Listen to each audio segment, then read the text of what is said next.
नमस्कार दोस्तों, इस वीडियो में एक कहानी लेकर आया हूँ। कहानी का शीर्षक है सबसे पापी कौन है, स्त्री या पुरुष। दोस्तों, ये काफी रोमांचक और शिक्षाप्रद कहानी है।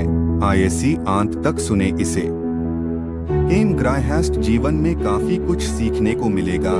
ये टोटा और मैना का वार्तालाप है। तो आइए कहानी शुरू करते हैं। विक्रम बेताल की कहानियाँ।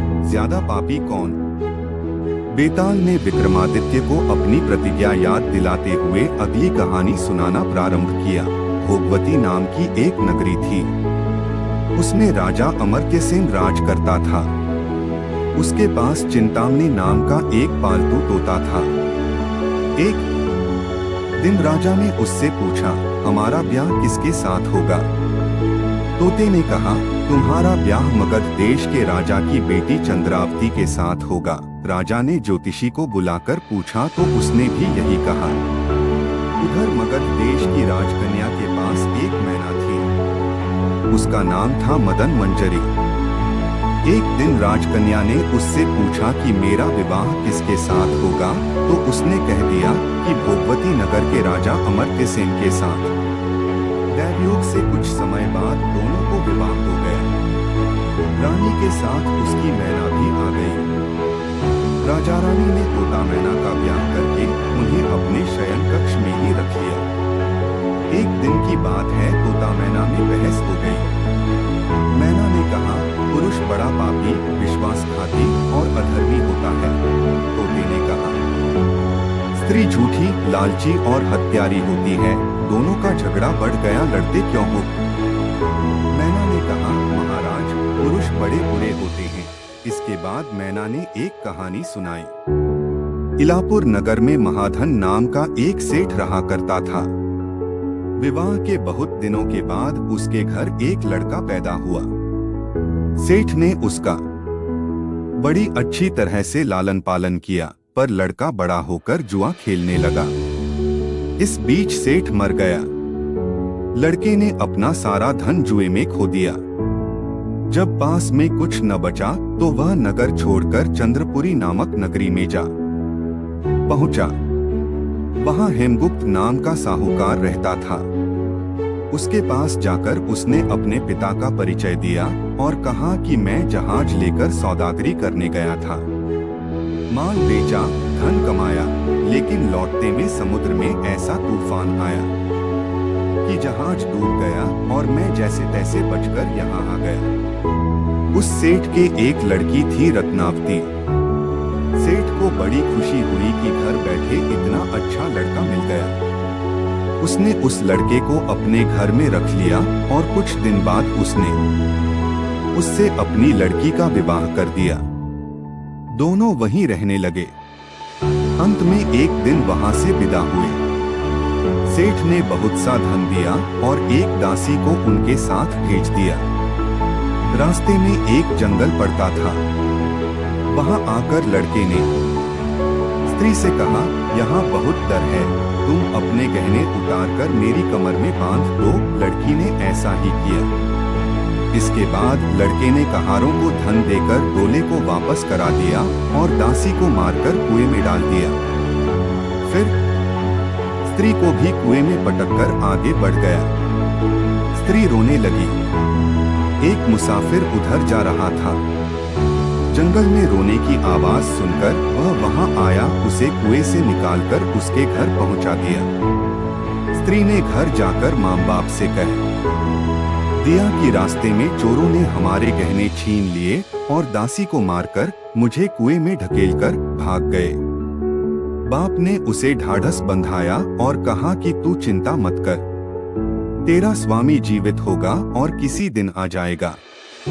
उधर वह लड़का जेवर लेकर शहर पहुंचा। उसे तो जुए की लत लगी थी।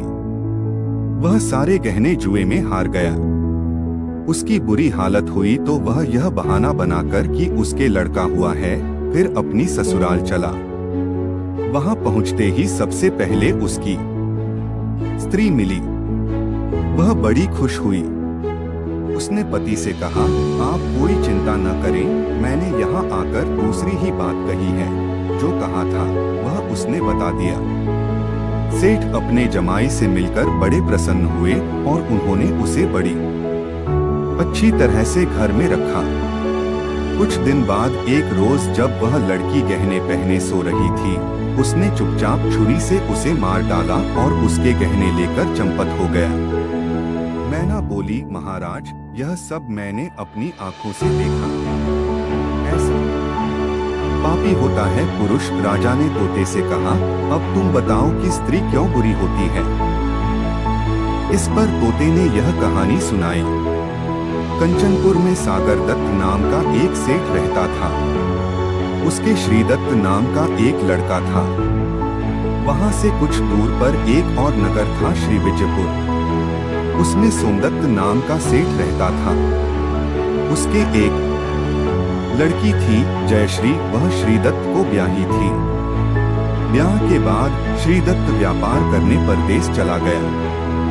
12 बरस हो गए और वह न आया तो जयश्री व्याकुल होने लगी। एक दिन वह अपनी अटारी पर खड़ी थी कि एक आदमी उसे दिखाई दिया। उसे देखते ही वह उस पर मोहित हो गई। उसने उसे अपनी सखी के घर बुलवा लिया। रात होते ही वह उस सखी के घर चली जाती और रात भर वहां रहकर दिन निकलने से पहले ही लौट आती। इस तरह बहुत दिन बीत गए। इस बीच एक दिन उसका पति परदेश से लौट आया। स्त्री बड़ी दुखी हुई, अब वह क्या करे। पति हारात का था। जल्दी ही उसकी आंख लग गई और स्त्री उठकर अपने दोस्त के पास चल दी। रास्ते में एक चोर खड़ा था। वह चोर कौतूहल वश देखने लगा कि स्त्री कहाँ जाती है। धीरे धीरे जयश्री सहेली के मकान पर पहुंची। चोर भी पीछे पीछे गया।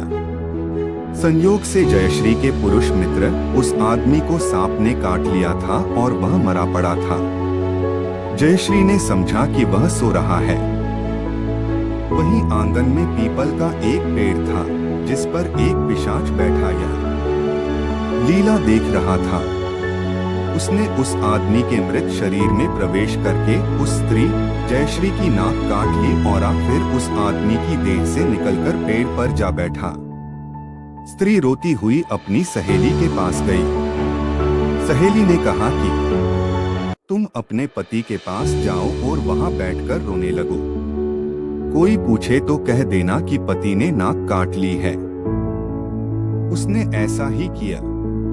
उसका रोना सुनकर लोग इकट्ठे हो गए। उसका पति जाग उठा। उसे सारा हाल मालूम हुआ तो वह बड़ा दुखी हुआ। लड़की के बाप ने कोतवाल को खबर दे दी। कोतवाल उन सबको राजा के पास ले गया।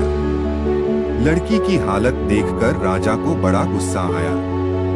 उसने कहा, इस आदमी को सूली पर लटका दो। संयोग से राजा जब उसे सजा सुना रहा था, वह चोर भी वहां खड़ा था। जब उसने देखा कि एक बेकसूर आदमी को सूली पर लटकाया जा रहा है तो उसने राजा के सामने जाकर सब हाल सच सच बता दिया। बोला, अगर मेरी बात का विश्वास न हो तो जाकर देख लीजिए। उस आदमी के मुंह में स्त्री की नाक है। राजा ने दिखवाया तो बात सच निकली। इतना कहकर तोता बोला, हे राजा, स्त्रियां ऐसी होती हैं। राजा ने उस स्त्री का सिर मुंडवाकर गधे पर चढ़ाकर नगर में घुमवाया और शहर से बाहर छुड़वा दिया। यह कहानी सुनाकर बेताल बोला, राजा, बताओ कि दोनों में ज्यादा पापी कौन है। राजा विक्रमादित्य ने कहा, स्त्री। बेताल ने पूछा, कैसे।